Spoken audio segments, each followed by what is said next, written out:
Hey everyone, this is my first video. It'd be pretty obvious on the channel, but I want to do a little bit of a comparison between some of the compost that I make, just the compost that very typical people might make at home, versus the stuff that you might just buy in store because it's cheap or you think is decent. I do look for soils and some composts that do not come from animals, no manures, bone meal, fish meal, that kind of stuff. These are just things I do not believe in using myself.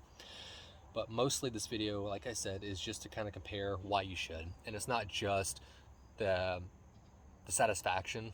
I mean, it can be great for bushes, obviously, your plants, trees, all this kind of awesome stuff. Keeps things out of landfill, saves you money. You don't fill up your garbage bag as much, which is obviously awesome. But for me, I really want to get into my garden a little bit bigger, bought a bunch of the soil, and it really just didn't do well. A lot of my stuff was pale, weeks went by, and they were just so tiny. As a comparison, I do have right here, I went ahead and pulled it. I'm not going to eat it. I don't really care about it anymore. Very small roots, but this is it. This is, obviously you can tell, very flimsy. A little closer up, it is extremely pale. It's not quite pulling it up. And later in the evening, kind of putting a different hue on it, but it's very pale. I wouldn't eat it, barely would throw it back in my compost. Now, that was the biggest one I had in a couple weeks. The smallest one is this. Like, that's just pathetic. This is a seedling. It didn't grow. They're all transplants from about that size into this soil. I'm gonna just scoop some up just to have it near me. It's nice and dark, looks pretty good, a little sandy, so we're on the mushroom compost.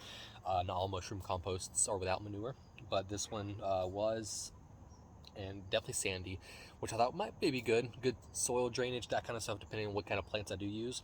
But the comparison from my biggest plant to this, I mean, huge, absolutely huge difference. And I have rows of everything in between these two sizes. Most of them are not this big, they're closer to this. And they get about the same amount of sun. The bigger pot, it does go down a little bit. It's kind of hard to see it, so it's actually about right here up. So nice, very good color, multiple different types. And it gets more of the morning sun. Same, about 4 or 5 hours is down below where my actual garden is. I am on my patio upstairs. Gets about the same 4 or 5 hours, same amount of indirect. Sun comes from this direction and goes over, so it's actually a pretty even split. Watered about the same. Yes, this is a container versus I do have rows, but it is about the same depth of soil. They get about the same amount of water, even though the water retention in compost is so much better, so it is obviously a little bit less. And it is just a world of difference. So first video is, like I said, it's just an encouragement on try it. You can do these huge composters. You can buy those tumblers off of Amazon. At the moment, I just have a typical moving container with a bunch of holes drilled in it, and it's worked really well for my first batch, but I need so much more compost. So I have 2 of those running, as well as some of this lattice behind me will become a project for a 3x3x3 bin behind my shed, because I need a lot. So it's gonna be super helpful for me.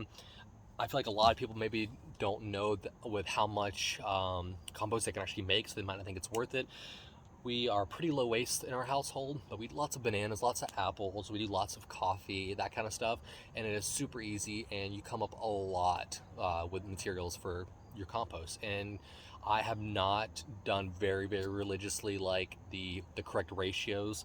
I do a pretty good job at trying to keep about eyeball. I mean, I eyeball it most definitely, but sometimes I have a little bit extra greens and I throw it in there, and so far it's worked out pretty well. So you don't have to be too crazy, but you definitely want to stay around certain ratios, which is really easy to find online, especially if you're trying to get like super hot compost. Hotter is obviously a lot better, breaks down a lot easier.